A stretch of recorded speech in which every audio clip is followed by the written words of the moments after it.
ही guys, एक बार फिर से आपका स्वागत है मेरे चैनल पर। तो आज हम डिस्कस करने वाले हैं डीएवी 8 क्लास का चैप्टर नंबर 8, जिसका नाम है the case of sharp eyed jeweller by Nicholas Bentley.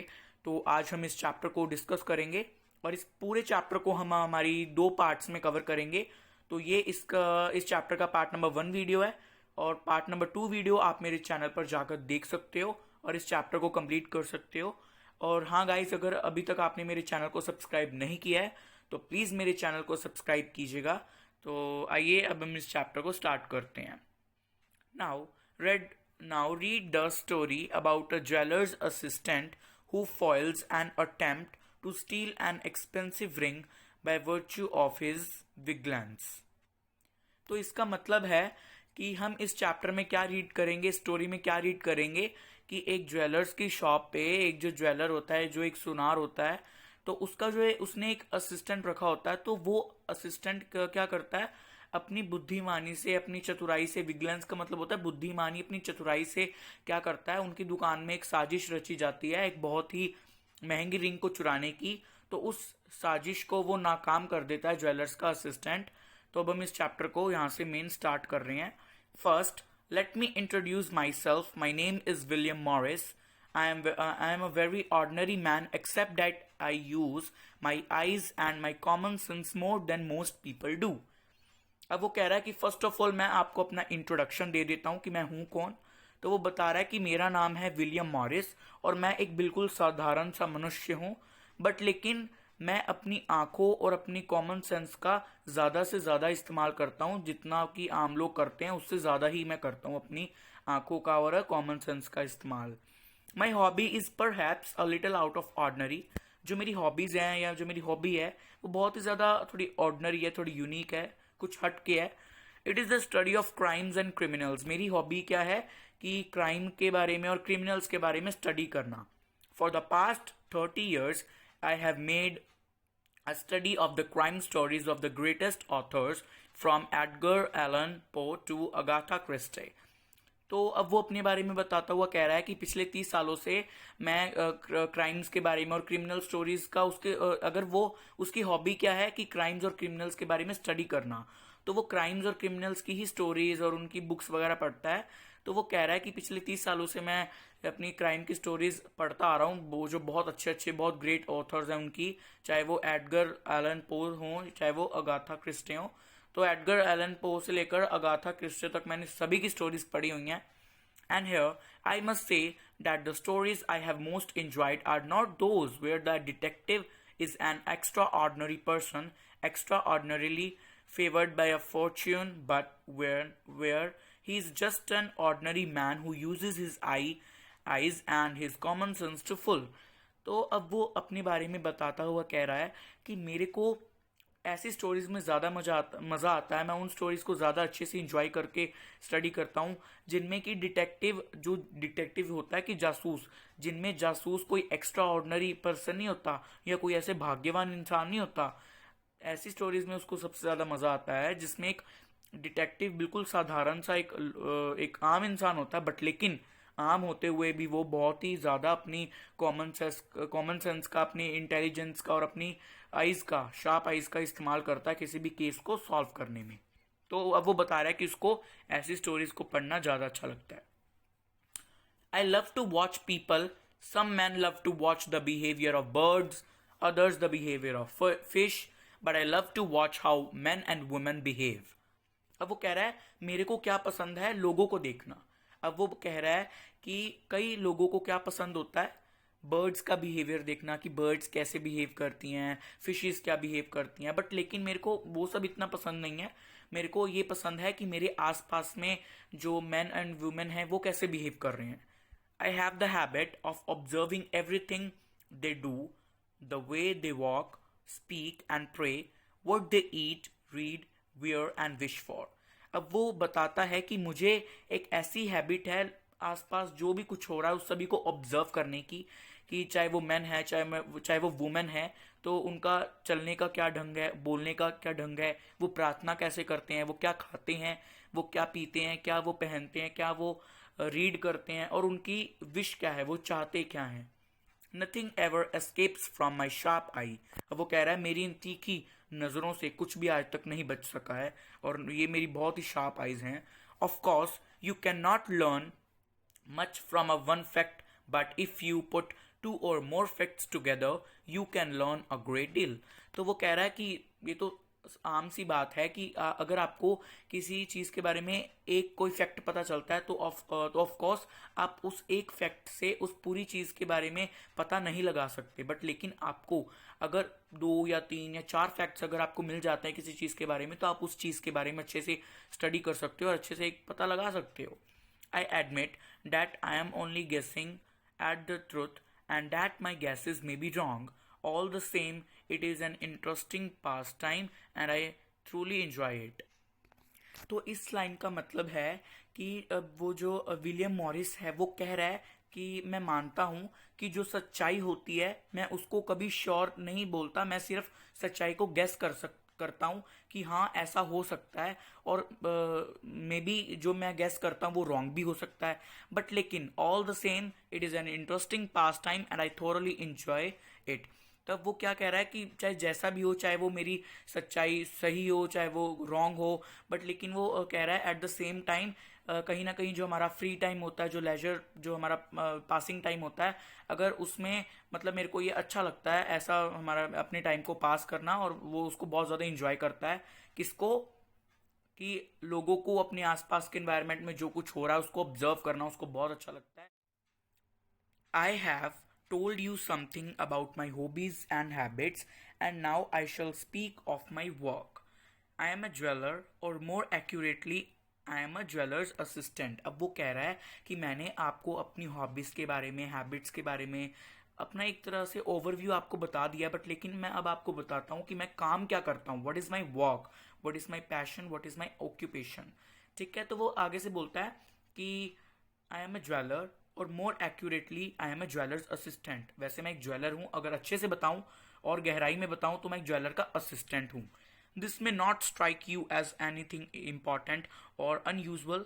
ये बात सुनते ही आपको ये बात आपको ज़्यादा इंपॉर्टेंट और अनयूजुअल नहीं लगेगी, क्योंकि ये कोई ज़्यादा बड़ी बात तो है नहीं कि कोई ज्वेलर का असिस्टेंट है, ये तो आम तो ये जॉब्स हर एक कोई करता ही है। But when I will tell you that I am working for Regniers, I am sure that you will be impressed। But लेकिन अगर मैं आपको बताता हूँ कि मैं रेगनियर्स की शॉप पे काम करता हूँ तो आप ज़रूर इम्प्रेस होगे। अब रेगनियर्स क्या है? एक बहुत माना हुआ, बहुत हम कहते हैं ना जो प्राचीन वस्तुएं होती हैं, जो प्राचीन के गहने जेवर होते हैं वो उसके पास हैं। एंटीक्स होते हैं जो बहुत पुराने पुराने बहुत महंगे, तो वो है उस शॉप का मालिक रेगनियर, तो उसकी शॉप में वो काम करता है और उसका बहुत नाम है शहर में। तो इसलिए वो कह रहा है कि जब मैं आपको बताऊंगा कि मैं रेगनियर्स की शॉप पे काम करता हूँ तो आप बहुत ज़्यादा इंप्रेस होगे। Everyone knows Regniers, which is famous for antique jewelry that it sells at prices that only the very rich people can afford। Our principal customers are millionaires, all kings, film stars, heroes of the football field and people of that class। वो कह रहा है कि जो रेगनियर्स है वो उसका बहुत ही फेमस नाम है एंटीक ज्वेलरी के लिए, और वो बहुत महंगी महंगी मतलब बिकती हैं बाज़ारों में, जो कि सिर्फ और सिर्फ रिच पीपल ही अफोर्ड कर सकते हैं। और हमारे ऐसे कस्टमर्स हैं जो कि करोड़ों अरबों खरबों के मालिक हैं, कई ऑयल किंग्स हैं, कई फिल्म स्टार्स हैं, या कोई हीरोज़ हैं फुटबॉल फील्ड के। तो ऐसे बड़े बड़े जो घरों के लोग हैं, बड़े बड़े फील्ड्स के जो लोग हैं ना, रिच पीपल है जो हैं, तो ऐसे रिच पीपल जो हैं उनकी शॉप्स पे अफोर्ड करते हैं ऐसी चीज़ें। The jewels we sell are never less than 300 years old. जो हम ज्वेल्स जो होते हैं ना, जो गहने जो हम बेचते हैं वो 300 साल 300 ईयर्स ओल्ड, वो 300 साल से मतलब 300 साल पहले की होती हैं, मतलब बहुत पुरानी पुरानी होती हैं। Some of them have a romantic history. अब कईयों की रोमांटिक हिस्ट्री भी होती है, क्योंकि 300 साल पहले होता ना राजा महाराजाओं की पुश्तैनी जो हवेलियाँ होती थी, कई उनमें से इनके हीरे जवाहरात जेवर मिले, तो 300 साल पुराने इतने महंगे महंगे आजकल वो बिकते हैं। तो उन जेवरों के पीछे कई रोमांटिक हिस्ट्रीज भी छुपी हैं।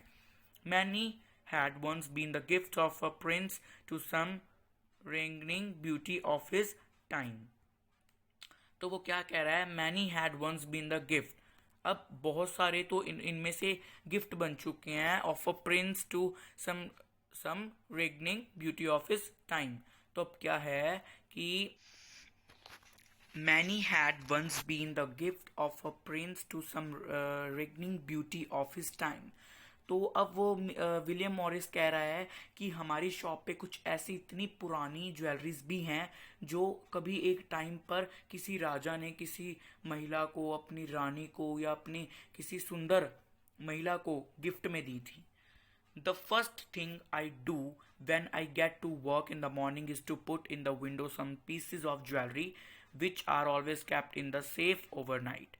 अब विलियम मॉरिस कह रहा है कि सबसे पहले दुकान में आते ही मैं क्या करता हूँ मॉर्निंग में, कि जो विंडो लगी होती है, जो बाहर डिस्प्ले विंडोज नहीं होती, जैसे स्वीट्स की शॉप है तो बाहर डिस्प्ले में स्वीट्स लगी होती हैं, है ना। अगर किसी फुटवेयर की शॉप है तो बाहर फुटवेयर के डिस्प्ले लगे होते हैं। तो वैसे ही वो बता रहा है कि मॉर्निंग में आते हुए मैं जो अपनी डिस्प्ले विंडो होती है वहाँ पे ज्वेलरी के कुछ पीसेस रख देता हूँ जो कि रात भर पूरे सेफ रखे रहते हैं, क्योंकि उनको उसको अपने मतलब अपनी शॉप को प्रमोट करने के लिए रखते हैं ना, जो विंडो उसमें वो रखते हैं। तो I was doing this on that eventful day when I noticed a young woman standing in the front of a shop on the opposite side of the street. अब वो कह रहा है मैं एक इवेंटफुल ऐसे ही एक अच्छे बहुत खुशनुमा दिल वाले वो अब बता रहा है कि मैं ऐसे ही किसी खुशनुमा दिन को अपने यही काम कर रहा था, विंडो पे ऐसे पीसीज रख रहा था। तो मैंने ऐसे क्या नोटिस किया कि एक बहुत जवान सी सुंदर सी लड़की, एक मतलब उनकी जो, अब जैसे कि आप पिक्चर में यहाँ पे देख सकते हो कि वो रख रहा है वहाँ पे, और उसके साथ में ये जो है, ये जो लेडी है खड़ी है, ये जो येलो कलर के कपड़ों में, तो ये दूसरे साइड वहाँ पे खड़ी है, और स्ट्रीट के गली के दूसरी साइड जो अपोजिट साइड है वहाँ पे खड़ी हुई है।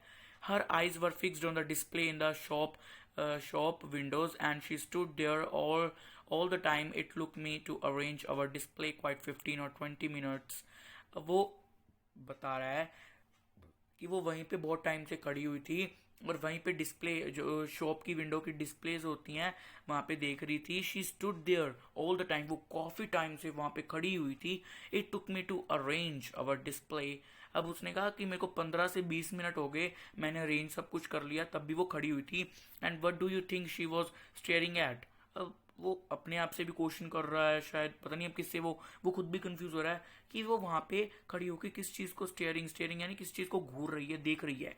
Well, the shop is an undertakers and in the window there was nothing but 2 urns for holding the ashes of the dead and some photographs of grave stones.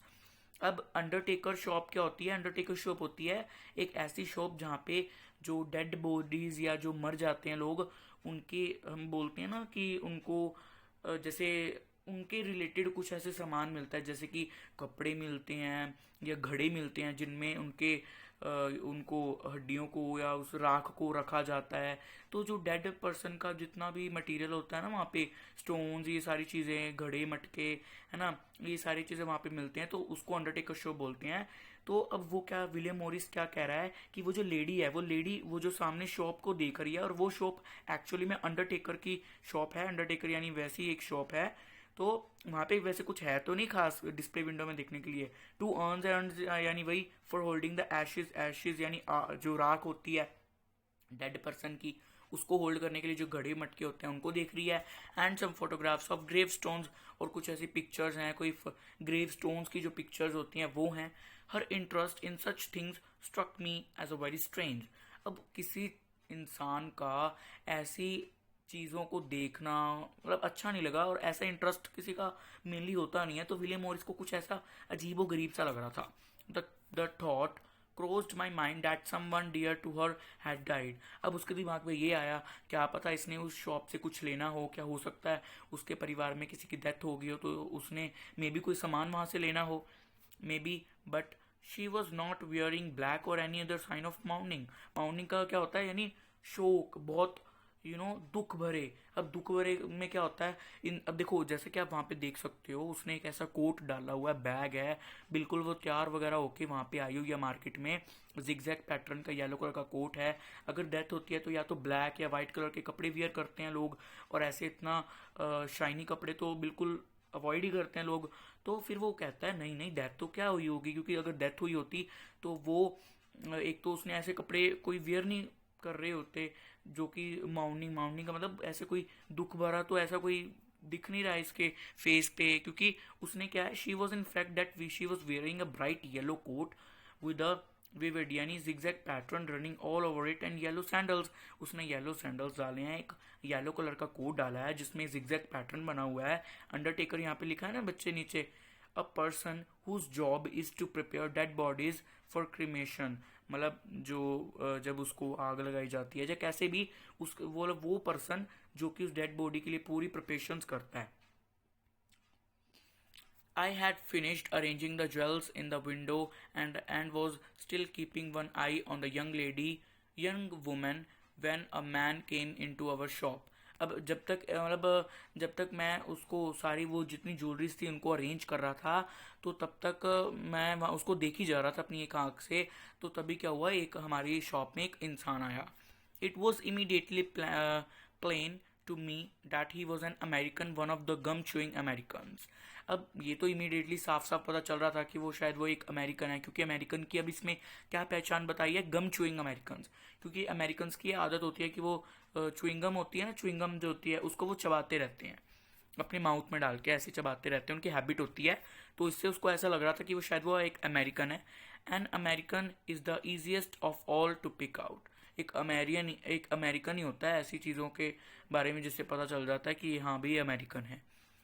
There is his haircut, his tie is so many bright colors, and then so often you find him chewing that dreadful chewing gum.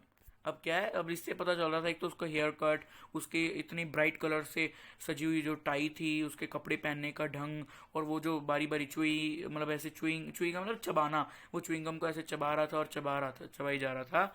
तो he was big strongly built man, वो बहुत अच्छा powerful सा like बड़ा सा अच्छा strongly जो होता है बिल्ट मैन था, with a red face that showed he drank more than was good for him. अब ऐसा उसका फेस रेड रेड सा था, क्यों, क्योंकि ऐसा लग रहा था, क्योंकि रेड ज़्यादातर लोगों का ना उनका होता है फेस, क्योंकि अब ऐसा लग रहा था कि वो बहुत ज़्यादा ड्रिंक करता है, जितनी उसको पीनी चाहिए उससे ज़्यादा ही वो पीता है, जिसके कारण उसका फेस जो था वो ऐसा रेडिश सा हो रहा था। His suit was a darkish grey but his tie was a mixture of extremely bright colours. उसका डार्किश ग्रे कलर का तो ऐसा एक पूरा सूट था, बट उसकी जो टाई थी वो बहुत अच्छी ब्राइट कलर से थी। I took him to be about 35 years old, वो शायद 35 ईयर्स ओल्ड का कोई इंसान था। तो अब उनमें कॉन्वर्सेशन हो रही है, तो वो अब क्या बोल रहे हैं अब हम पढ़ते हैं। Good morning sir, I said. अब उसने आगे से उसको ग्रीट किया, उसको ग्रीटिंग्स करे एक दूसरे ने भी, good morning sir, may I help you, अब मैं आपकी कैसे हेल्प कर सकता हूँ। तो वो आगे से कहता है, well he said rolling the chewing gum round his mouth, अपने मुंह में चिंगम को ऐसे घुमाते हुए, एक साइड जैसे चिंगम उसने अपने मुंह में रख ली, तो फिर वो कहता है अच्छा ठीक है, और कह रहा है with a strong Yankee accent, I like to look at some rings. Yankee हम यहाँ पे लिखा हुआ मतलब अमेरिकन, अमेरिकन असेंट, अपने अमेरिकन अंदाज में ऐसे रोब से में जो बड़े लोग बोलते हैं ना ऐसे बोल रहे हैं, तो वैसे वो बोलता है कि मुझे कुछ रिंग्स देखनी है तो मुझे रिंग्स दिखाओ। Certainly sir, is there any particular kind you have in mind. तो अब वो आगे से पूछ रहा है विलियम मॉरिस कि क्या आपके दिमाग में कोई ऐसी रिंग है जिससे मेरे को एक आइडिया हो जाए कि मैं आपको किस प्रकार की रिंग दिखाऊं। I guess not, he said, just show me some. वो कहता है कि बस मेरे को थोड़ी बहुत दिखा दो, मेरे को इतना कोई गेस है नहीं। I opened the safe and took out a tray of rings to show him and to get some idea of what he wanted. अब उसने एक पूरी ट्रे रखी जिसमें बहुत डिफरेंट टाइप्स की रिंग्स थी, ताकि वो देखे रिंग्स को और वो कुछ आइडिया ले सके कि उसको किस प्रकार की रिंग चाहिए। He picked out 2 or 3 of them and asked the price of them. उसने 2 या 3 अंगूठियां ऐसे उठाई और पूछा कि क्या रेट है इनका, क्या प्राइस है। I noticed that he was left-handed. अब उसने नोटिस किया कि वो लेफ्ट हैंडेड है। It was clear that he knew nothing at all about precious stones and the nature of their settings. अब उसको कुछ नहीं पता था कि ये चीज़ें जो नेचुरल, ये जो डायमंड्स की, ये प्रीशियस स्टोन्स हैं, इनके बारे में, उसको रिंग्स के बारे में कुछ नहीं ज़्यादा पता था।